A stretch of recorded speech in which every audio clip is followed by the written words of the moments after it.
Good morning दोस्तों।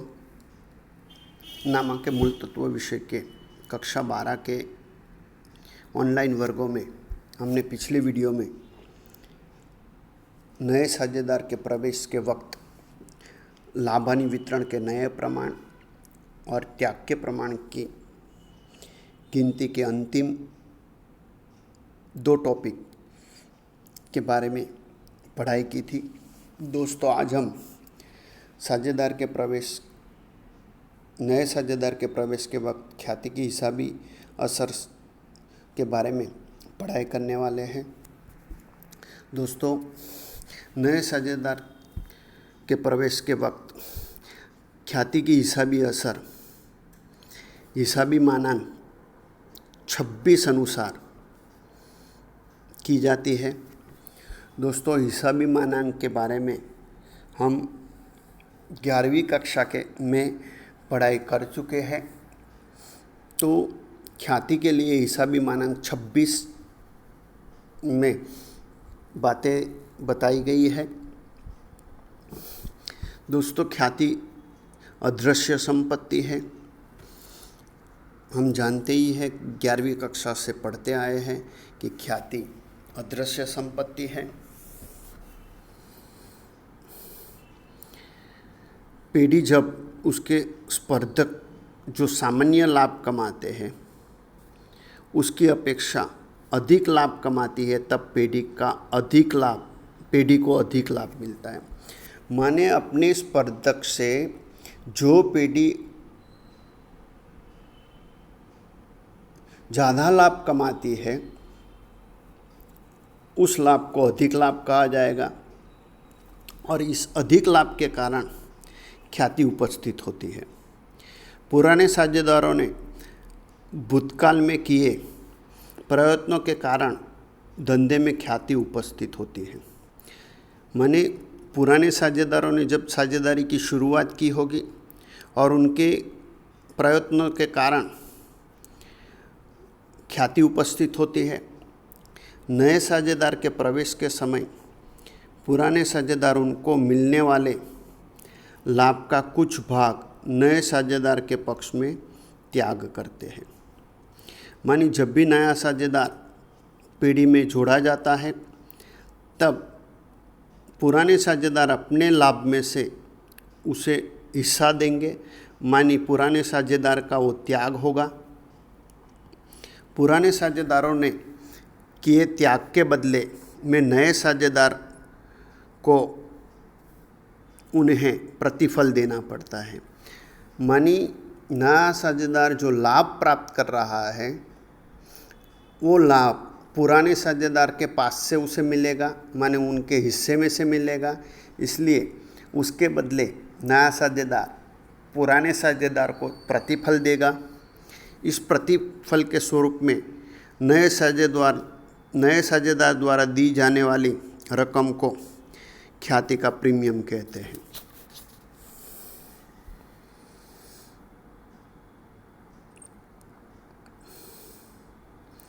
कितनी बार नए साझेदार के प्रवेश के समय दोस्तों ऐसा भी संभव है कि किसी पुराने साझेदार के लाभ हानि के प्रमाण में परिवर्तन न हो। मानी कोई साझेदार अपना हिस्सा बनाए रखे, माने उसमें कोई बदलाव न हो, तो त्याग नहीं करता है ऐसा कहा जाएगा। इसलिए उसे ख्याति की रकम नहीं मिलेगी। मानी प्रवेश के वक्त अगर साझेदार अपना पुराना भाग बनाए रखता है तो कोई त्याग नहीं कर रहा है। इस स्थिति में उसे ख्याति के रूप में रकम नहीं मिलेगी। उसी तरह दूसरा, किसी पुराने साझेदार के लाभ हानि के प्रमाण में वृद्धि हो, माने उसका लाभ उसे प्राप्त हो। माने कि पुराने साझेदार को पुनर्गठन माने लाभ हानि वितरण के प्रमाण के परिवर्तन के बाद पहले से अधिक लाभ प्राप्त हो तो उसका लाभ बनेगा। परिणाम स्वरूप अन्य पुराने साझेदार को नुकसान होगा, जो त्याग कहा जाएगा। इसलिए पुराने साझेदार को भी उसे हुए लाभ के प्रमाण में नए साझेदार की ख्याति का आधार लेकर ख्याति की रकम गिनी जाएगी। माने जो पुराना साझेदार लाभ प्राप्त कर रहा है वो नए साझेदार की ख्याति के आधार पर उसकी ख्याति निश्चित करेगा, और जिस साझेदार ने त्याग किया है उसके खाते वो जमा होगी, और जिन पुराने साझेदार को लाभ हुआ है उसके खाते उधार की जाती है। इस संदर्भ में दोस्तों उदाहरण नंबर 15 दिया गया है, उसके बारे में भी हम आगे पढ़ाई करेंगे। माने बात ऐसी है दोस्तों कि जब भी नए साझेदार का प्रवेश हो तो नए साझेदार के प्रवेश पश्चात लाभ हानि का जो नया प्रमाण निश्चित किया जाए, उसमें जो साझेदार लाभ प्राप्त कर रहा है वो त्याग करने वाले साझेदार को ख्याति देगा, और इस स्थिति में लाभ प्राप्त करने वाले साझेदार जो ख्याति देगा वो त्याग करने वाले साझेदार को त्याग के प्रमाण में मिलेगी।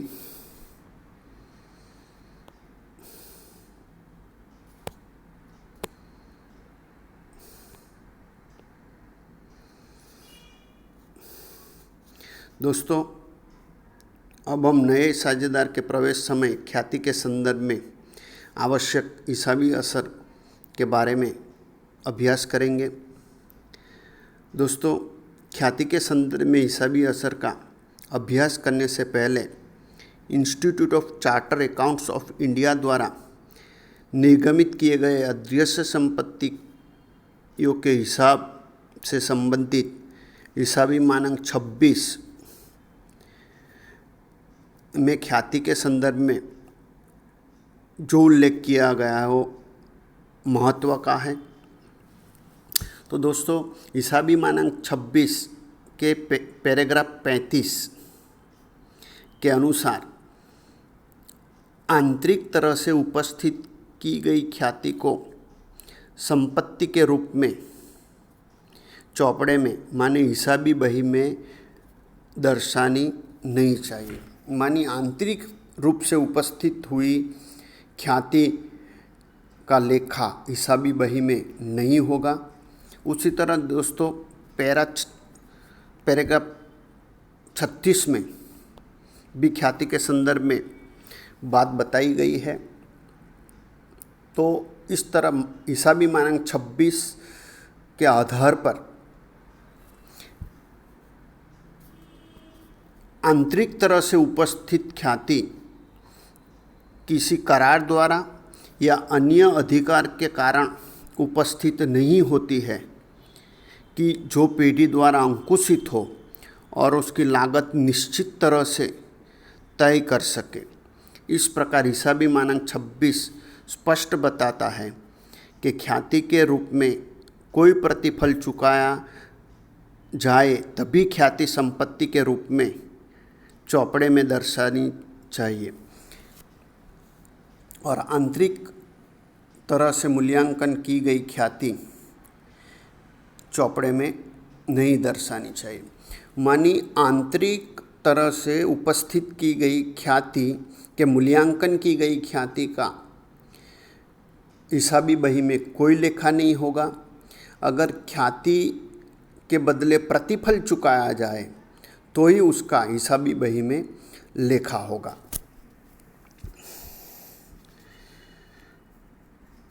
दोस्तों, साझेदार के प्रवेश के समय ख्याति का मूल्यांकन पेढ़ी के आंतरिक स्रोत जैसे कि लाभ, विनियोजित पूंजी और अपेक्षित लाभ का दर वगैरह के आधार पर निश्चित किया जाता है।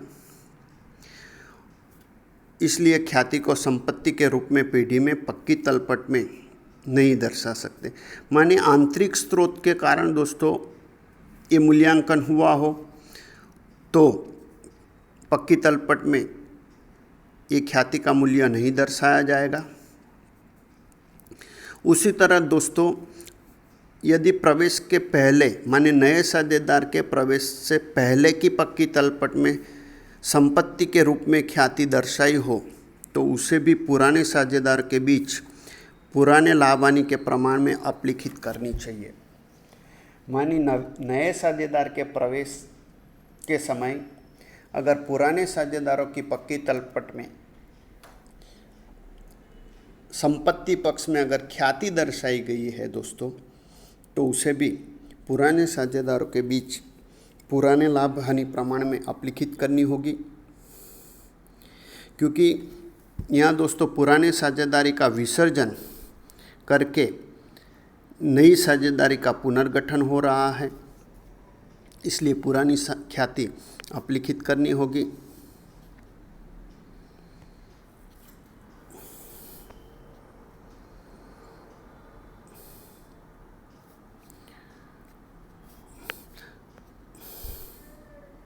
माने दोस्तों, नए साझेदार के वक्त पुरानी ख्याति अगर पक्की तलपट में है तो अपलिखित की जाएगी, और आंतरिक रूप से ख्याति का मूल्यांकन हो तो उसका हिसाबी लेखा नहीं होगा।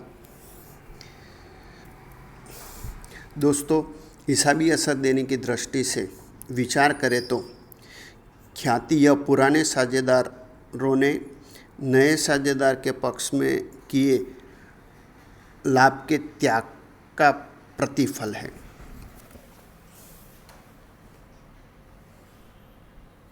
माने दोस्तों, पुराने साझेदार जो त्याग कर रहे हैं उसके बदले में उसे ख्याति के रूप में प्रतिफल मिल रहा है। इसलिए नए साझेदार के भाग की ख्याति पुराने साझेदारों ने किए त्याग के प्रमाण में उनको मिलती है। और ऊपर बताए अनुसार पुरानी पीढ़ी की पक्की तलपट में यदि ख्याति संपत्ति के रूप में दोस्तों दर्शाई गई है तो पुराने साझेदारों के बीच पुराने लाभ हानि के प्रमाण में अपलिखित करनी चाहिए। दोस्तों, ख्याति की हिसाबी असर के संदर्भ में निम्नलिखित अलग अलग परिस्थिति उपस्थित होती है। दोस्तों, ऐसी छह परिस्थिति उपस्थित होती है, जिसमें पहला, जब नए साझेदार द्वारा गुप्त तरह से ख्याति दी जाए। दूसरी स्थिति बनेगी जब नया साझेदार अपने भाग की ख्याति का प्रीमियम रोकड़ में या अन्य रूप से लाए और उसे धंधे में रखा जाए। माने नए साझेदार अपने हिस्से की ख्याति का प्रीमियम रोकड़ में लाए या अन्य संपत्ति के रूप में लाए और उसे धंधे में रखा जाए। तीसरा, जब नया साझेदार अपने भाग की ख्याति का प्रीमियम रोकड़ स्वरूप में लाए और पुराने साझेदार उनको प्राप्त ख्याति रोकड़ में निकाल ले। माने नया साझेदार अपने हिस्से की ख्याति का प्रीमियम रोकड़ में लाए और पुराने साझेदार उसे प्राप्त हिस्सा ले जाए। चौथा, नया साझेदार अपने भाग की ख्याति का प्रीमियम रोकड़ में न लाए। रोकड़ में नया साझेदार ख्याति का हिस्सा अपना हिस्सा नहीं ला रहा है।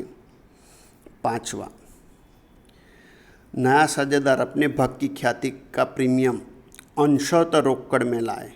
मानी नए साझेदार अपने भाग की ख्याति जो है उसका पूरा हिस्सा रोकड़ में नहीं लाए, कुछ हिस्सा रोकड़ में लाए।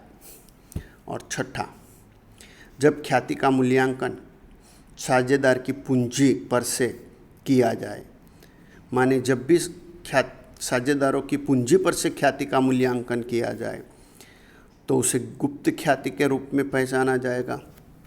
ऐसी छह बातों का माने 6 परिस्थिति का अभ्यास हमें करना है। उसमें दोस्तों पहला,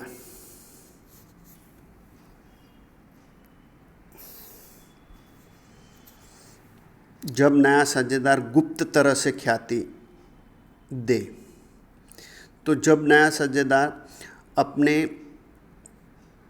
साझेदार पुराने साझेदार को अपने भाग की ख्याति धंधे के बाहर गुप्त तरह से दे, माने आंतरिक समझौते से नया साझेदार ख्याति पुराने साझेदार को दे, तो इस स्थिति में कोई हिसाबी लेखा दोस्तों नहीं किया जाएगा।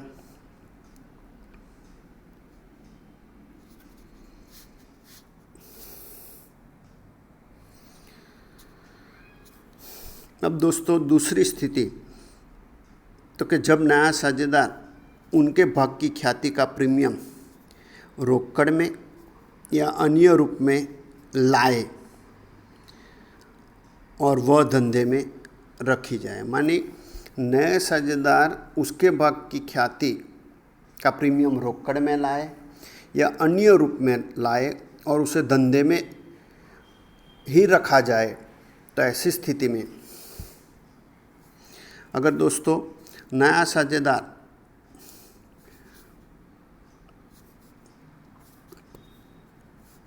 अपने भाग की ख्याति रोकड़ में या अन्य रूप से लाए, वह रकम साझेदारों के बीच उनके त्याग के प्रमाण में बांट दी जाएगी, क्योंकि नया साझेदार उसे जो लाभ में हिस्सा मिलने वाला है उसके बदले ख्याति प्रीमियम लाल रहा है, तो उसके कारण पुराने साझेदार जो त्याग करने वाले हैं उनके बीच वो बांट दी जाएगा। दोस्तों इसका हिसाबी लेखा होगा पहला, अगर नया साझेदार ख्याति रोकड़ में लाए। दोस्तों नया साझेदार अगर ख्याति रोकड़ में ला रहा है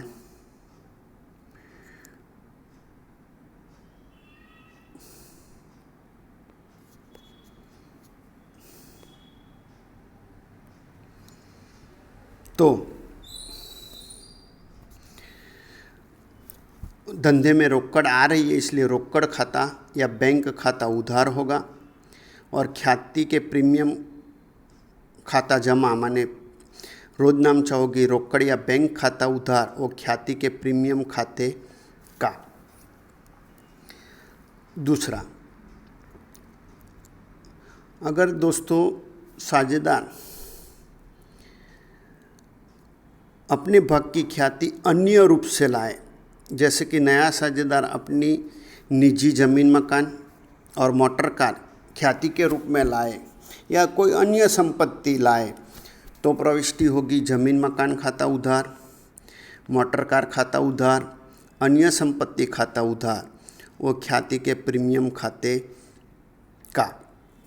दोस्तों अगर साझेदार अपने हिस्से की ख्याति का कुछ हिस्सा रोकड़ और कुछ हिस्सा संपत्ति के रूप में लाए, तो प्रविष्टि होगी रोकड़ या बैंक खाता उधार, जमीन मकान खाता उधार, मोटर कार खाता उधार, अन्य संपत्ति खाता उधार, वो ख्याति प्रीमियम खाते का।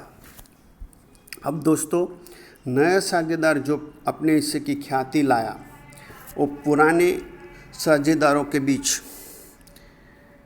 त्याग के प्रमाण में बांट दी जाती है, तब प्रविष्टि होगी ख्याति का प्रीमियम खाता उधार, वो पुराने साझेदार के पूंजी या चालू खाते का।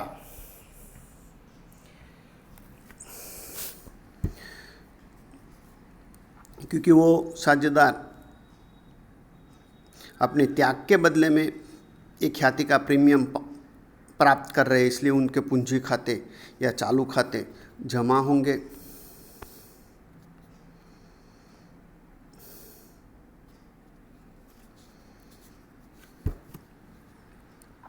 दोस्तों यदि पुराने साझेदार में से कोई एक साझेदार त्याग के बदले लाभ हानि के नए प्रमाण में लाभ प्राप्त कर रहा हो, अर्थात यदि पुराने साझेदार का त्याग ऋण में आए तो लाभ पाने वाला पुराना साझेदार को भी अन्य त्याग करने वाले पुराने साझेदार को उसके लाभ जितनी ख्याति देनी होगी। दोस्तों ये बात आगे आ गई कि अगर कोई साझेदार लाभ हानि वितरण के नए प्रमाण में पुराने प्रमाण से ज़्यादा लाभ प्राप्त कर रहा है, तो जितना अधिक लाभ प्राप्त कर रहा है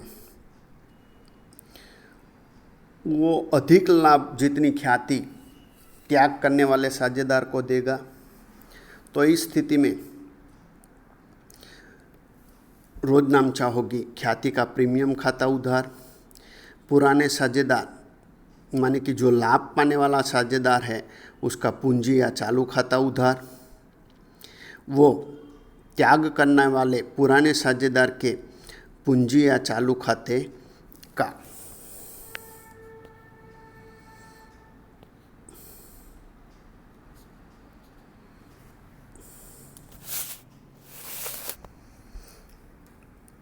दोस्तों, नए साझेदार के प्रवेश के समय पुराने साझेदार की बही में मानी पक्की तलपट में अगर ख्याति दी गई हो तो वह ख्याति पुराने साझेदार के बीच लाभ हानि के प्रमाण में माने पुराने प्रमाण में अपलिखित की जाएगी।